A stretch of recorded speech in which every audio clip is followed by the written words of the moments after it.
आज़ादी के 75 वर्षों के बाद जब देश आज़ाद हुआ था तो कांग्रेस के बारे में चर्चा चली थी। राष्ट्रपिता महात्मा गांधी ने यह कहा था कि कांग्रेस को समाप्त कर देना चाहिए, लेकिन जो लोग कांग्रेस को समाप्त नहीं करना चाहते थे उन लोगों ने कांग्रेस को एक राजनीतिक पार्टी बनाया।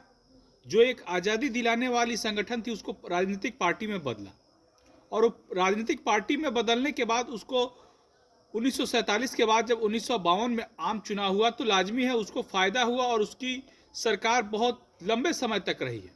लेकिन इस देश में ये चर्चा आखिर क्यों नहीं होनी चाहिए कि चीन हमारे साथ आज़ाद हुआ और चीन ने किस प्रकार से संयुक्त राष्ट्र संघ में अपना एक स्थान बनाया, वहाँ पर उसे वीटो का पावर मिला हुआ है। 5 जो अस्थाई सदस्य है उसमें है। भारत को मेंबरशिप नहीं मिली। चीन में और भारत में बहुत बड़ा एक अंतर आया। 1962 के युद्ध में भारत की पराजय हुई और उसके साथ साथ जो कश्मीर समस्या थी, कश्मीर समस्या को राजनीतिक रूप से सुलझाने का जो प्रयास किया गया, सेना जब हमारी जीत रही थी, पूरा कश्मीर हमारा हो सकता था, तो सेना के विजय रथ को रोक दिया गया।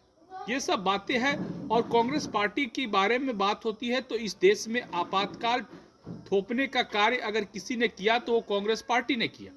1974 में इमरजेंसी लगाकर के देश के बड़े बड़े नेताओं को, आज जो लोग बात करते हैं कि इस देश में विपक्ष पर इमरजेंसी लागू है, वो लोग ही सबसे ज़्यादा नरेंद्र मोदी और भाजपा की आलोचना करते हैं और किस प्रकार के शब्दावली और भाषा का प्रयोग करते हैं, ये किसी से छिपी हुई बात नहीं है। महाराष्ट्र में जब एक सरकार बनती है महाविकास आघाड़ी की, जिसमें 3 पार्टियां होती है, कांग्रेस, शिवसेना और एनसीपी, उस समय की तत्कालीन शिवसेना जो उद्धव ठाकरे लीड कर रहे थे, एक महिला अभिनेत्री कंगना रनौत के ऑफिस को तोड़ दिया जाता है, इसलिए कि वो हिंदुत्व की विचारधारा को और बीजेपी की विचारधारा को समर्थन करती थी। और भाषा देखिए संजय राउत की, जो कि एक प्रतिष्ठित लीडर हैं और राज्यसभा के सदस्य थे, पत्रकार हैं, पढ़े लिखे व्यक्ति है, वो किस प्रकार के शब्दावली का प्रयोग करते हैं सामना में और लिखते हैं कि उखाड़ दिया।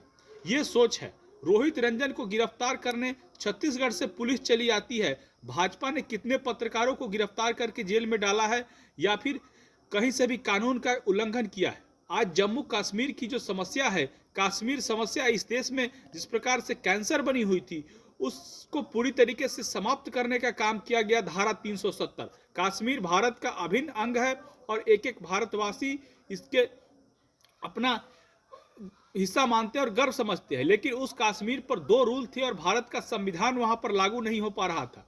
ये कांग्रेस की सोच है। कांग्रेस केवल और केवल तुष्टीकरण में विश्वास करती है। वो तुष्टीकरण जो देश को बंटवारा एक समय कांग्रेस के कारण हुआ, और कांग्रेस ये हमेशा से सोच रखती है कि तुष्टीकरण के आधार पर एक धर्म विशेष को खुश किया जाए और जो सनातन का जो मुख्य कार्य है, जो मुख्य योजनाएं हैं, मुख्य धर्म है, मंदिर है, देवी देवता है, उनको अपमान किया जाए। इसी आइडियोलॉजी के कारण आज कांग्रेस 10 वर्ष से ऊपर हो गए सत्ता से बाहर है और लंबे काल तक के लिए अब कांग्रेस सत्ता से बाहर हो गई है। उसको वापस लौटने की कोई संभावना दूर दूर तक दिखाई नहीं देती है। राहुल गांधी जिस प्रकार की राजनीति करते हैं, वो विदेश की धरती का इस्तेमाल करके देश को नीचा दिखाने का प्रयास करते हैं।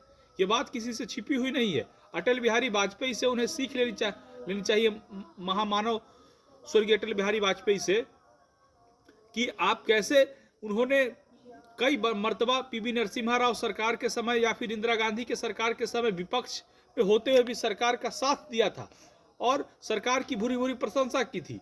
राष्ट्र और सरकार में अंतर होता है। सरकार की आप आलोचना कर सकते हैं, आलोचना कीजिए, लेकिन राष्ट्र की आलोचना करने का आपको कोई भी प्रकार से अधिकार नहीं है। आप चंद वोट बैंक